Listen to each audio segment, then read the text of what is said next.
Bonjour, bonsoir.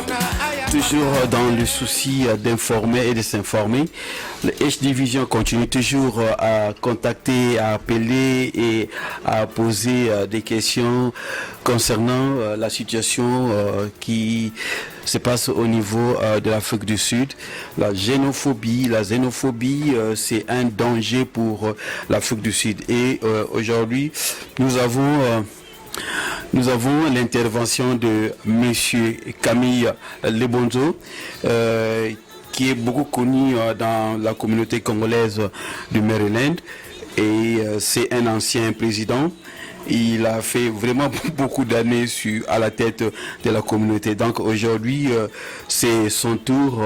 On va nous poser quelques questions pour savoir quelle est sa lecture concernant la situation de l'Afrique du Sud. Allô? Il y a monsieur Mollet et monsieur Camille. Oui, bonsoir monsieur Jacques. Bonsoir, comment ça va? Non, ça va bien, merci beaucoup. En tout cas, c'est encore pour la énième fois d'être aux antennes de H-Division Voice. C'est vraiment un réel plaisir, je l'ai toujours dit. Vous êtes devenu comme quelqu'un qui est...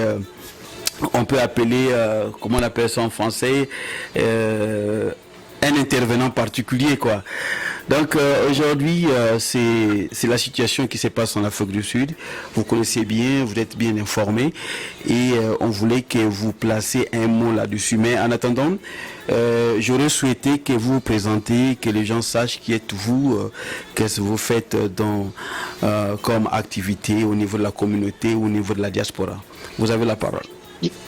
Bien, bon, d'abord, merci beaucoup pour me donner l'opportunité pour une autre fois de passer sur l'antenne de SG Vision Voice. Vision Voice, yes. Cette fois-ci.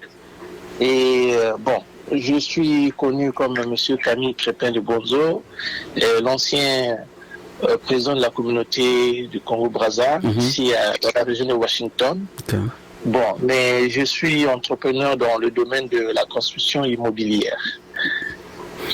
Merci beaucoup, merci pour votre présentation.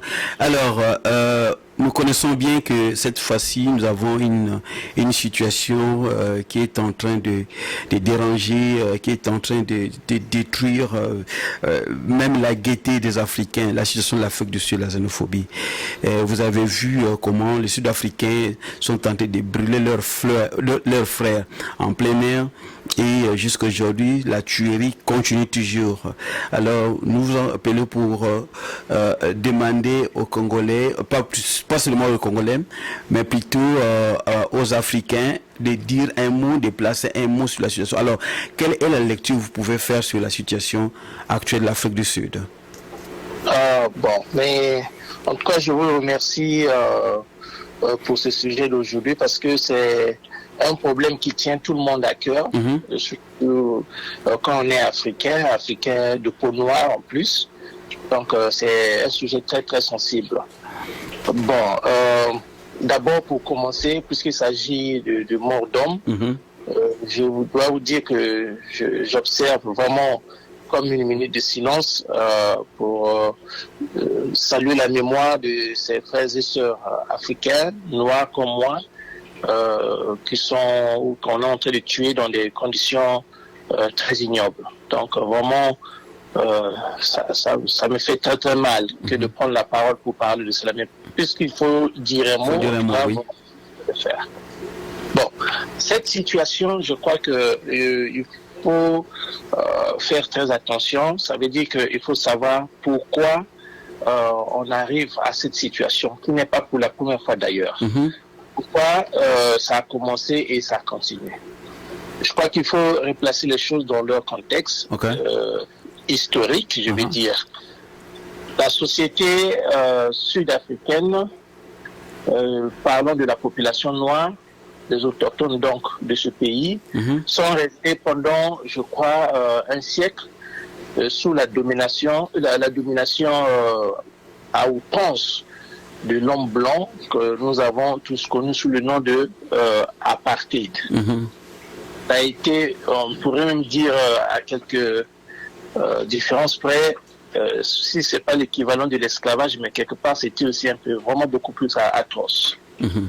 Bon, donc voici une population qui a vécu pendant tout ce temps sous des conditions que nous pouvons imaginer quand on est asservi. Et il y a eu la lutte, donc ils ont beaucoup lutté pendant des générations, et il s'est avéré que Nelson Mandela était celui-là comme un libérateur. Un libérateur qui est venu donc pour leur donner la liberté qu'ils ont aujourd'hui, donc leur redonner leur pays. Bon.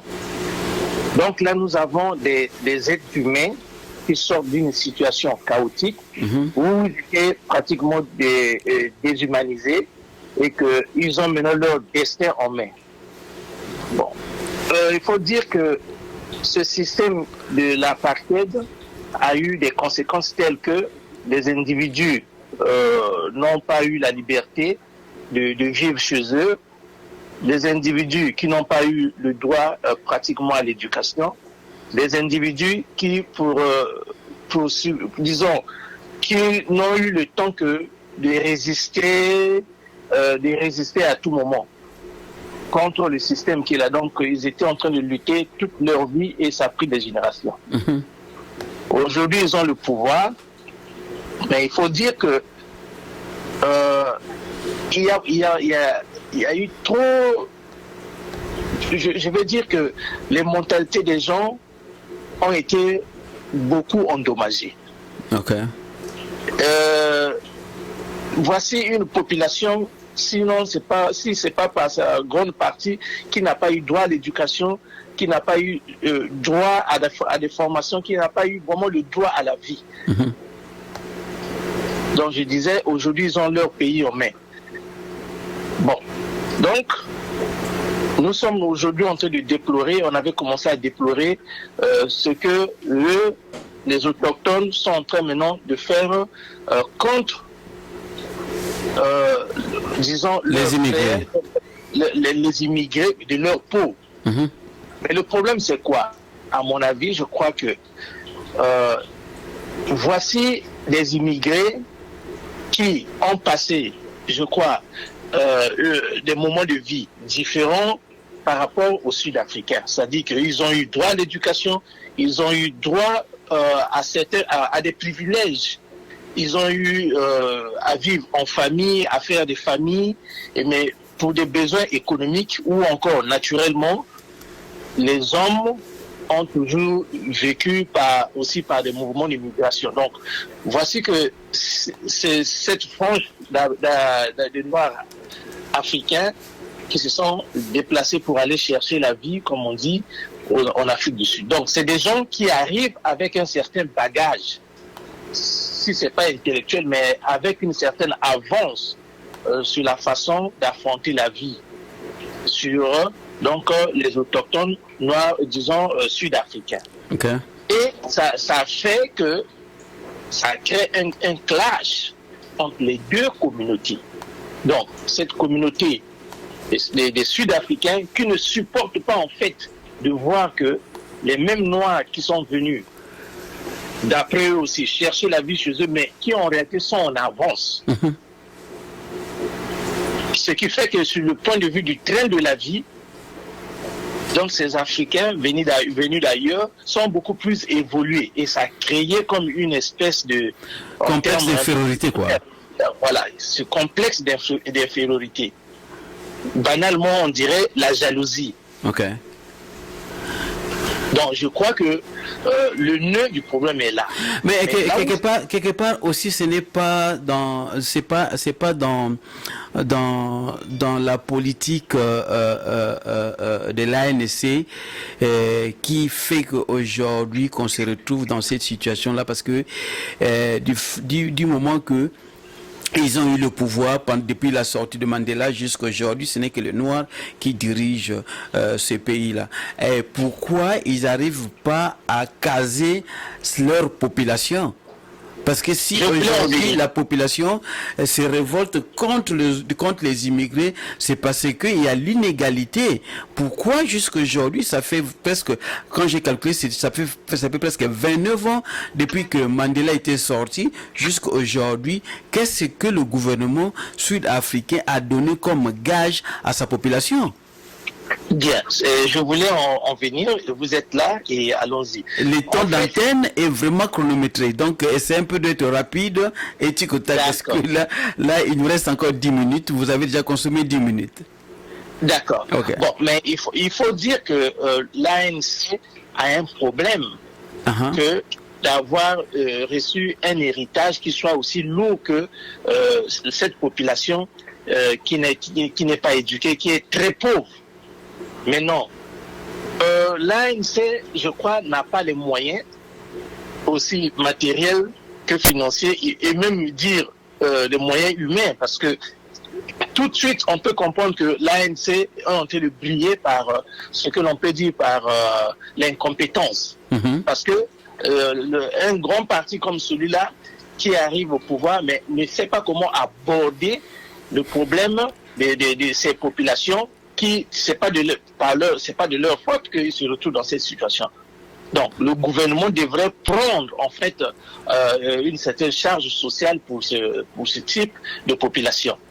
Et là, donc le parti au pouvoir qui est l'ANC est en train de briller par une incompétence.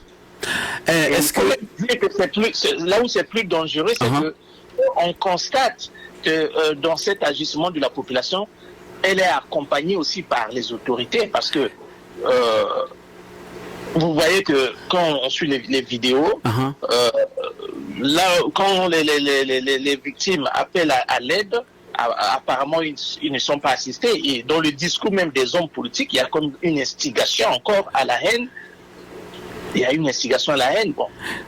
Dernièrement, le président, M. Ramaphosa, il avait fait une déclaration quand il battait campagne, qu'il en fait un message hostile aux étrangers, qu'il fallait faire la guerre aux étrangers. Ça c'est clair, c'est pas quelque chose qu'on lui colle, mais il a dit. Donc on veut dire que il y a le gouvernement, ou disons le parti au pouvoir, en train de camoufler ses insuffisances en dressant cette population, donc en lui donnant l'espoir que en fait, vos problèmes, ce sont les étrangers, donc il faut vous attaquer à eux. Ne vous en faites pas. Aujourd'hui, tous ces étrangers peuvent partir. Demain, ce sera la même population qui va se retourner contre le parti.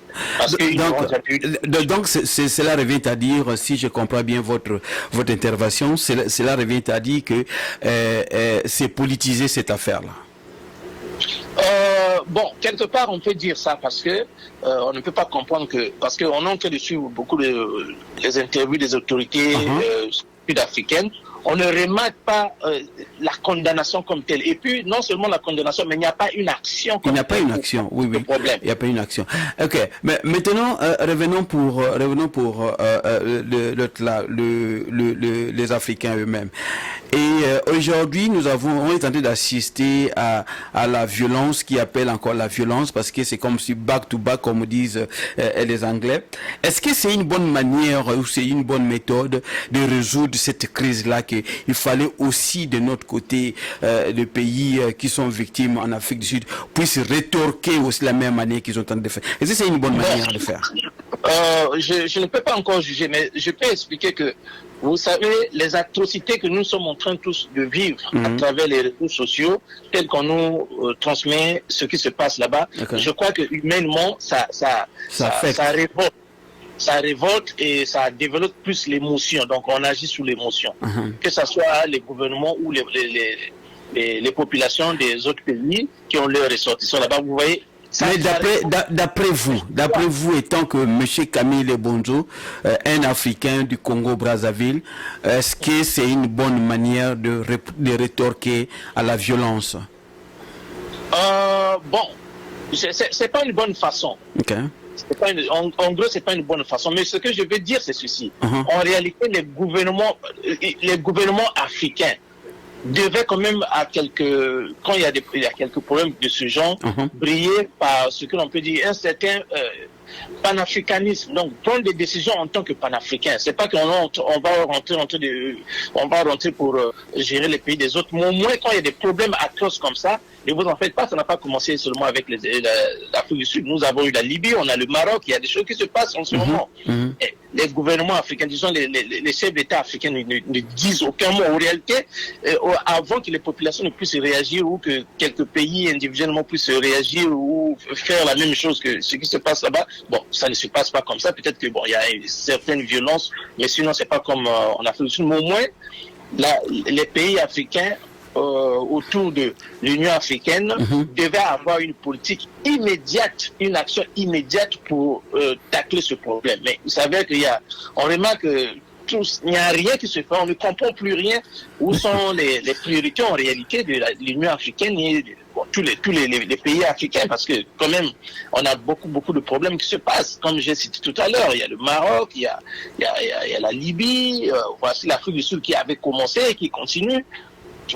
Ok. Monsieur Camille, la fois passée, j'avais écouté une représentation de l'Afrique du Sud au niveau du Ghana qui a condamné le chef d'État africain de dire que si aujourd'hui les Africains se retrouvent beaucoup chez eux, c'est parce que leurs présidents, ils sont pas responsables dans leur gestion de leur pays d'origine. Est-ce que vous donnez du crédit à cette déclaration ou vous condamnez cette déclaration en disant que la faute revient aussi à nos dirigeants?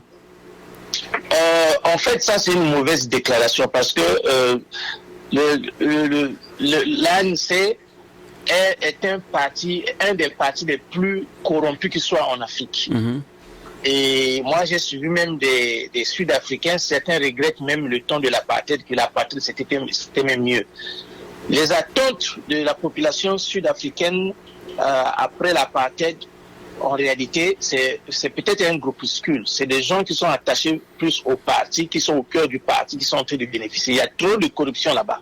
Donc lui, il peut pas venir, il peut pas donner des leçons. C'est même pas un donneur de leçons parce que même hier, l'Afrique du Sud, dans son combat, ce sont les mêmes pays africains qui ont mis leurs mains pour lutter contre l'apartheid. Donc, les Sud-Africains ne peuvent pas se camoufler derrière des arguments de ce genre pour essayer de enfin aussi de camoufler leurs crimes parce qu'ils sont en train de commettre des crimes. C'est pas seulement la population, c'est y compris les autorités. Parce ils sont responsables, Ils sont responsables de ce qui se passe. Parce que dernièrement, vous allez vous rappeler qu'on a vu la police sud-africaine traîner un chauffeur de taxi derrière leur véhicule de la police juste à ce qu'il soit mort pendant qu'ils étaient en train de le tirer derrière. Donc c'était la police. Et la police, c'est pas la population pauvre. C'est quand même des fonctionnaires, des gens qui gagnent la vie.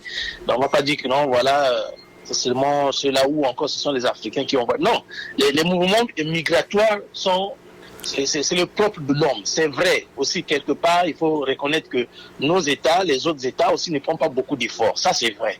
Mais c'est pas la raison fondamentale qui fasse que ils doivent condamner. Mais les Sud-Africains ne sont pas seulement chez eux, on les retrouve partout.